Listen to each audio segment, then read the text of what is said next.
আসসালামু আলাইকুম everyone, welcome to my new channel meals meal magic. চলে এসেছি বাটার চিকেন রেসিপি নিয়ে। খুব সহজেই কম সময়ে টমেটো ছাড়া কিভাবে রান্না করে চলুন আজকে দেখে নেই। 1 চামচ সরিষার তেল, 1 চামচ কাশ্মীরি লঙ্কা, 1 চামচ লাল গুঁড়ো মরিচ, 1 চামচ জিরের গুঁড়ো আর 1/2 চামচ লবণ। এখন পেঁয়াজের গুঁড়ো স্বাদ মতো দিচ্ছি, এটা অপশনাল। এরপর এগুলো সবগুলো মাখিয়ে নেব। ভালো মতো মাখানো শেষ হলে 400 গ্রাম চিকেন আমি এটার মধ্যেই দিয়ে দেব এবং এটাও খুব ভালো মতো মাখিয়ে নেব। মাখিয়ে রেখে দেব 10 থেকে 15 মিনিটের জন্য। এখন একটি ব্লেন্ডার জারে 2 টুকরো পেঁয়াজ, 2 কাঁচা মরিচ, কিছু কেশনাট বাদাম, আদা রসুন একসাথে ব্লেন্ড করে নেব। এখন চুলো জ্বালিয়ে একটি ফ্রাই প্যানে তেল দিয়ে দেব। তেলটা গরম হয়ে আসলে আমি চিকেনগুলো দিয়ে দেব এর মধ্যে।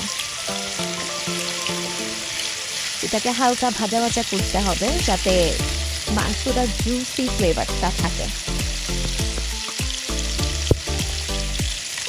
5 থেকে 10 মিনিটের মতো এটাকে ভেজে নেওয়া লাগবে।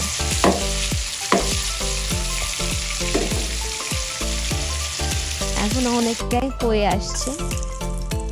তেলের মধ্যে 3 টুকরো এলাচ দারচিনি দিয়ে নাড়াচাড়া করে এরপরে এর মধ্যে রেডি থাকা পেস্ট দিয়ে দেব। পেস্টটা নাড়াচাড়া করে এর মধ্যে হালকা পানি দেব। তাতে অ্যাড করব লাল মরিচের গুঁড়ো 1 চামচ, 2 চামচ গরম মশলা।